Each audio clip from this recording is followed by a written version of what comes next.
Good evening, barflies and lounge lizards, and welcome to Glow in the Dark Cinema. And tonight we'll be discussing Planet Earth from 1974. Directed by Mark Daniels, who was a television director best known for shows such as I Love Lucy, Mission Impossible, and Star Trek, Planet Earth is a made-for-TV post-apocalypse sci-fi film and a sequel/revamp of the earlier made-for-TV post-apocalypse sci-fi film, Genesis 2. And it tells the story of time-displaced scientist Dylan Hunt, who is now living with the peaceful Pax Society in the year 2133. During a trip to the outside world, the Pax team is attacked by mutants. One of their numbers is seriously wounded, but wouldn't you know, the only person capable of fixing their teammate up is missing. So Hunt and crew head out to locate the missing surgeon. And this leads them to the Confederacy of Ruth, a society of nicely dressed Amazon women who have enslaved their male population. And soon, Hunt finds himself caught up in all the Amazonian hairy-chested fun. Hunt, that is, not the Amazons. As mentioned, this is the sequel to the 1973 made-for-TV film Genesis 2. You can't do this on Nintendo! Yeah, wrong Genesis, but at least that joke kinda made sense this time. But after CBS passed on Genesis 2, which was meant to be a pilot for an ongoing series, Roddenberry reworked the material a bit, almost completely recast it, and took it to ABC instead. More on that in a bit. The film stars a favorite of mine, a gentleman by the name of Saxon.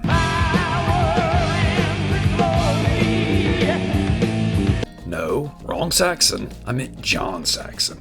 And Saxon was a film and TV actor with numerous roles, some of which include Joe Kidd with Clint Eastwood, Enter the Dragon with Bruce Lee, Battle Beyond the Stars, and what I know him best from, the Deadliest Art documentary from the early 90s. I can't even count how many times I've watched that thing.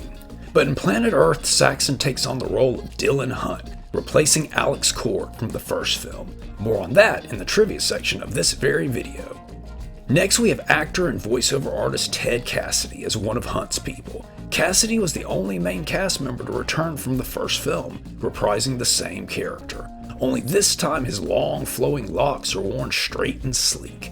I spoke about Cassidy more in depth in my Genesis 2 retrospective, but I did want to highlight one of his most memorable moments from Butch Cassidy and the Sundance Kid. Rules in a knife fight. Then we have Diana Muldaur, no pronunciations are safe in this video, as the Amazon lady who ends up in charge of John Saxon. Muldaur is probably best known to patrons of the snack bar as Dr. Pulaski from Star Trek The Next Generation, an experience she found to be kind of disappointing behind the scenes, but she says the silver lining of it was getting to know all the Trekkies, whom she thinks quite highly of. She was also on LA Law, a show I really enjoyed for some reason as a lad. And finally, I wanted to mention John Quaid, as the leader of the mutants. Quaid was a character actor who did quite a few westerns, including High Plains Drifter and the outlaw Josie Wells, not to mention more appearances with Clint Eastwood in Every Which Way But Loose and Any Which Way You Can. Much like Genesis 2, this isn't an effects-heavy film. It's a rather primitive new world, but we do get some mutants this time that are pretty spiffy, and said mutants are kind of the precursor to the Klingons. Though who did set effects is unknown to your sleazy tiki host. Based on network recommendations, Planet Earth was far more action-focused than Genesis 2, which makes sense. Saxon was a real-life martial artist having a black belt in Shotokan karate and some training in judo. His version of Hunt is much more reminiscent of Captain Kirk than Alex Cord's version from Genesis 2. There was definitely an emphasis on bringing the sexy for this one, but hey, it was the 70s. What wasn't sexy in the 70s?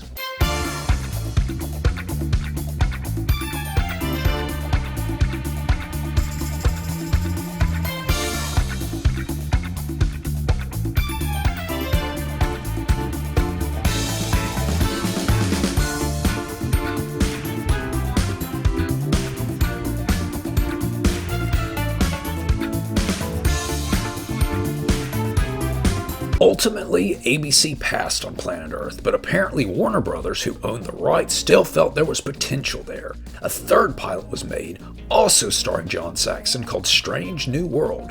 Though in this one, Saxon played a new character with a new backstory. It also appears that Roddenberry had very little to do with this one, if anything at all. I wasn't able to find any connection other than his ideas being used. One of the most interesting things I ran across in my research is that the art direction on Planet Earth is credited to Robert Kinoshita, who I'm sure you all know from his work on Robbie the Robot and the B-9 from Lost in Space. So we have John Saxon, Ted Cassidy, and Robert Kinoshita. If you aren't sold by now, I don't know what I'm doing here.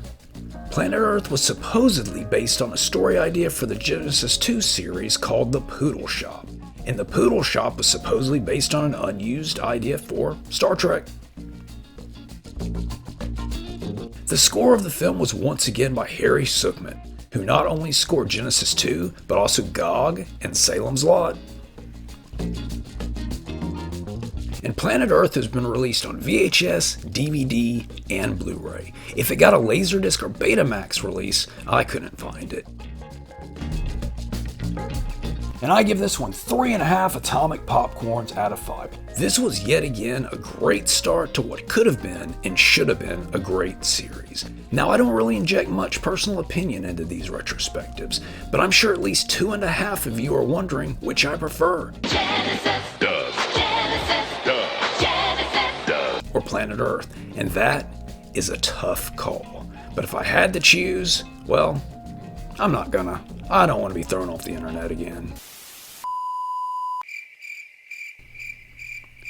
But I will say, between Cord and Saxon, as much as I like Cord, Saxon wins out in the end.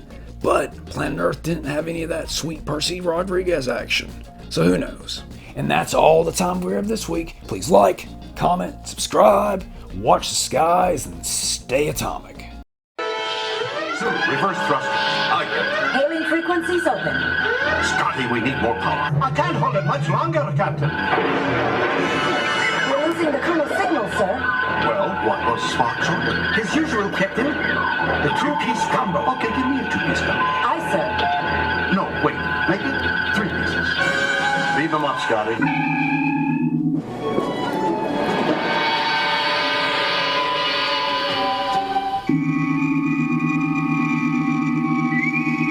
Status report. Close call, Captain. Almost lost the coleslaw on that one. Captain's log, stardate 2453.87. The crisis was averted, our cravings satisfied. The chicken was excellent. Take us out of here, Mr. Sulu. Warp factor 2.